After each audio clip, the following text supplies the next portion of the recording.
One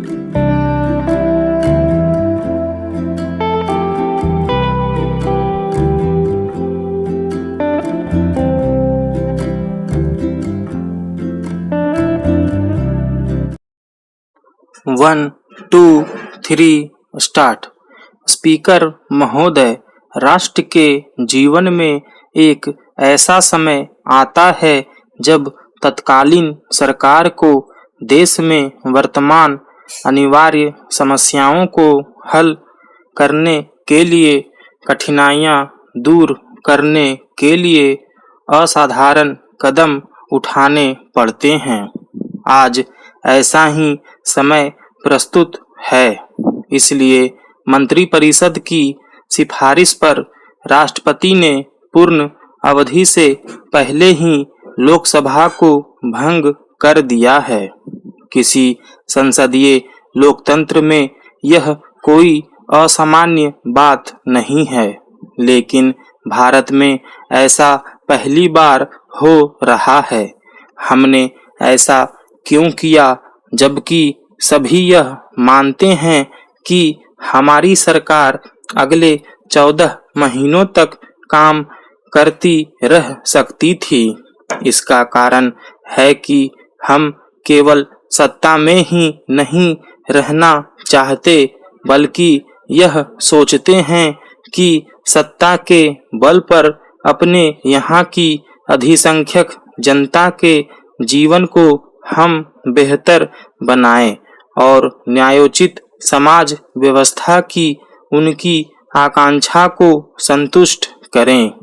वर्तमान परिस्थितियों में हम महसूस करते हैं कि हम अपने घोषित कार्यक्रम के कार्यान्वयन की दिशा में नहीं बढ़ सकते और जनता को दिए गए वचनों का निर्वाह नहीं कर सकते।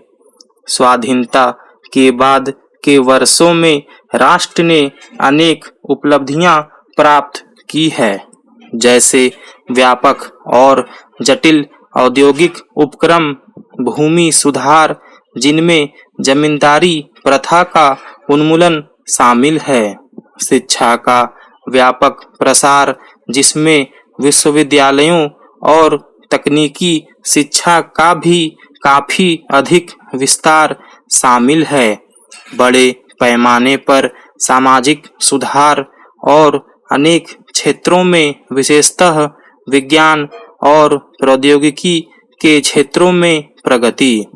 लेकिन इस प्रगति के बावजूद बहुतेरी समस्याओं का समाधान अभी भी शेष है। शहरों और गांवों में अभी लाखों लोग गरीबी में जिंदगी व्यतीत कर रहे हैं।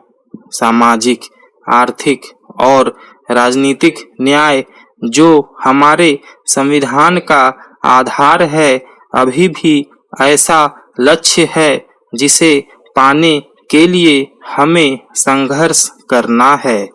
इस लक्ष्य की ओर अधिक तेजी और दृढ़तर संकल्प के साथ बढ़ने की तीव्र इच्छा के कारण अगर हमारी जनता अधैर्य की भावना दिखाती है, तो यह उचित ही है। हमारी हाल की राजनैतिक पहल के अंतर्गत यह आग्रह प्रतिबिंबित है। बैंकों के राष्ट्रीयकरण के निर्णय, एकाधिकार संबंधी आयोग के गठन और राजाओं के प्रिवी पर्स की समाप्ति के प्रयास का देश भर में जनता ने स्वागत किया है। सामाजिक और आर्थिक सुधारों के इन प्रयासों को तेज करने की कोशिशों से स्वाभाविक था कि निहित स्वार्थी तत्व विरोध व्यक्त करते। प्रतिक्रियावादी ताकतों ने इन्हें लागू करने में बाधाएं डाली है। स्पीकर महोदय, वर्तमान राजनीतिक परिस्थिति ने प्रत्येक राजनीतिक दल के अंदर प्रमुख राजनीतिक विषयों पर पुनर्विचार के क्रम की शुरुआत की है। कांग्रेस में विभाजन के फलस्वरूप हमारे दल का बहुमत कम हुआ। यद्यपि हमें संसद का विश्वास लगातार प्राप्त रहा। संविधान में जो संशोधन प्रिवी पर्स और राजाओं के विशेषाधिकारों की समाप्ति के लिए आवश्यक थे, वे राज्यसभा में अल्प मतों से गिर गए।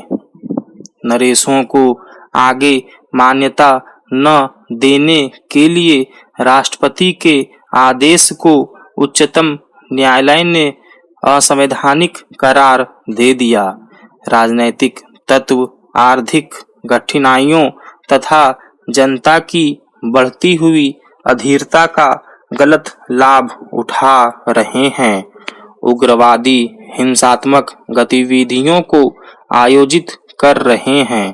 प्रतिक्रियावादी समूह सांप्रदायिक भावनाएं भड़का रहे हैं और जनता में फूट डाल रहे हैं। इससे प्रायः कानून और व्यवस्था की स्थिति खराब हुई है और सामान्य जीवन ठप होता जा रहा है, जिससे लोगों को परेशानियां झेलनी पड़ी है। वर्तमान नाजुक हालत में जो चुनौती आई है, उसका सामना हमारी धर्मनिरपेक्ष समाजवादी नीतियों और कार्यक्रमों को लोकतंत्री ढंग से लागू करके ही किया जा सकता है। समय हमारा इंतजार नहीं करेगा। वे लाखों लाख लोग जो रोजी रोटी और मकान की मांग कर रहे हैं, हम पर सक्रिय होने के लिए दबाव डाल रहे हैं। लोकतंत्र के अंतर्गत शक्ति जनता में निहित होती है। इसलिए हमने निर्णय किया कि हम जनता के बीच जाएं और उनसे नई स्वीकृति देने के लिए कहें। हमें आशा है कि चुनाव समय पे पूरे हो जाएंगे। नई लोकसभा का गठन समय रहते हो जाएगा, क्योंकि वर्तमान वित्त वर्ष का अंत हो रहा है। आप में से प्रत्येक के लिए मैं कामना करती हूँ कि नववर्ष आपके लिए शुभ हो, वह नई आशाओं का वर्ष हो और हमने जिस महान लक्ष्य को अपने लिए चुना है, उसे यथार्थ रूप देने में हम सब मिलजुल कर काम कर सकें।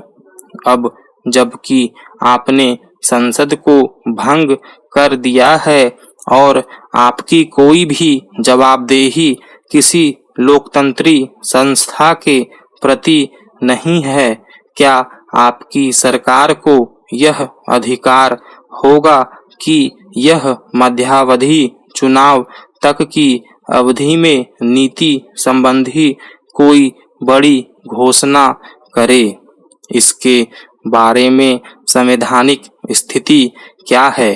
आप काम चलाऊ सरकार के रूप में काम कर रही हैं, अतः न्यायपूर्वक निर्णय करें और उदाहरण प्रस्तुत करें। स्टॉप।